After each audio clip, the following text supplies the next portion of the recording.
મારું યાત્રા ચાલે છે, પદયાત્રા અહીંયા જામનગર અમારા ઘરથી દ્વારકાધીશ સુધી.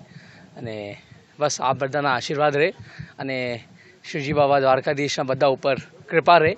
આ જ મારી પ્રાર્થના છે. અને અમે હમણાં પદયાત્રામાં 5 દિવસથી ચાલીએ છીએ અને 2-4 દિવસમાં પહોંચી જશું.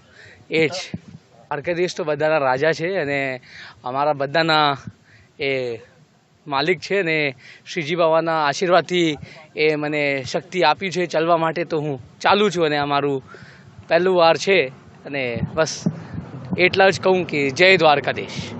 દ્વારકાધીશનું કૃપા રહે અને બધા શ્રીજી બાબા બધાને સંભાળીને રાખે ને બધાને આશીર્વાદ આપે. એ જ બધા યુવાને ભગવાનના પ્રતિ પ્રેમ રાખવું જોઈએ અને બધા યુવાને સનાતન પ્રતિ પ્રેમ રાખવું જોઈએ. અને બધા યુવાને બસ એ જ મારી બધા યુવાને એક મેસેજ મોકલાવું છું, મારા ભાઈઓ અને મારા મિત્રોને, કે આપ બધા શ્રીજી બાબાના આશીર્વાદ લઈને આગળ વધો અને જ્યારે ભગવાન છે તો કંઈ ચિંતા નહીં કરવાનું.